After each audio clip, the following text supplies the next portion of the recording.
بسم اللہ الرحمن الرحیم۔ شروع کرتا ہوں اللہ تعالیٰ کے نام کے ساتھ جو بڑا مہربان نہایت رحم کرنے والا ہے۔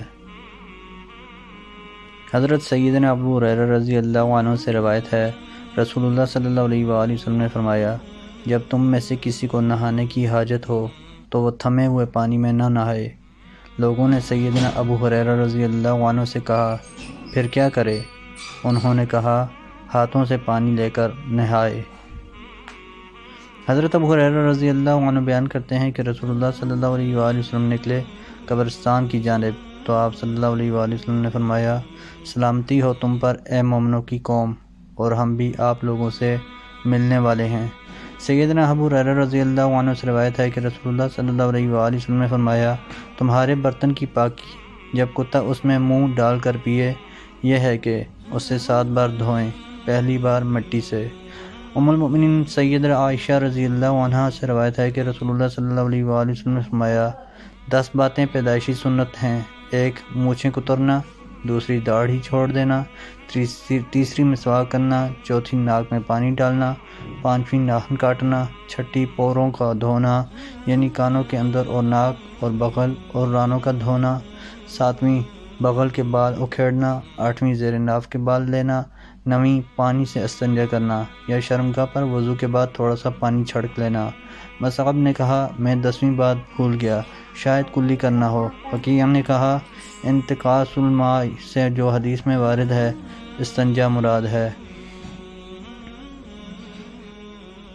سیدنا ابو سلمہ رضی اللہ عنہ سے روایت ہے، میں خواب دیکھتا تھا تو میری بخار کی سی حالت ہو جاتی تھی مگر کپڑے نہیں اوڑھتا تھا، یہاں تک کہ ابو قتادہ سے ملا، ان سے بیان کیا۔ انہوں نے کہا، میں نے رسول اللہ صلی اللہ علیہ وآلہ وسلم سے سنا ہے، آپ صلی اللہ علیہ وآلہ وسلم فرماتے تھے، اچھا خواب اللہ تعالیٰ کی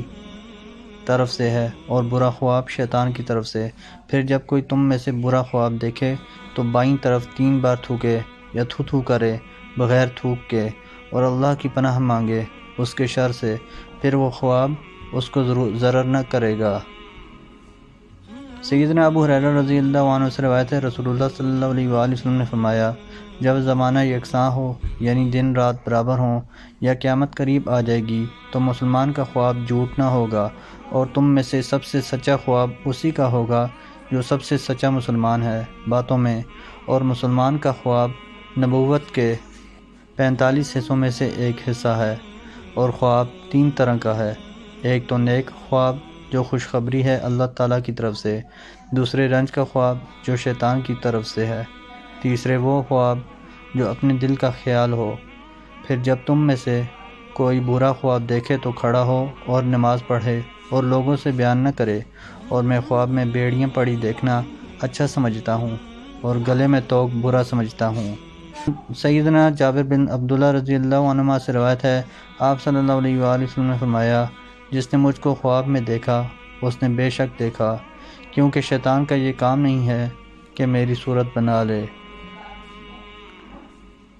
محترم دوستو، اللہ تعالیٰ سے دعا ہے اللہ تعالیٰ ہمیں ان حدیث پر عمل کرنے کی توفیق عطا فرمائے، اللہ تعالیٰ ہمیں دونوں جہانوں میں کامیابی عطا فرمائے، آمین۔ جزاکم اللہ خیر، والسلام علیکم ورحمۃ اللہ وبرکاتہ۔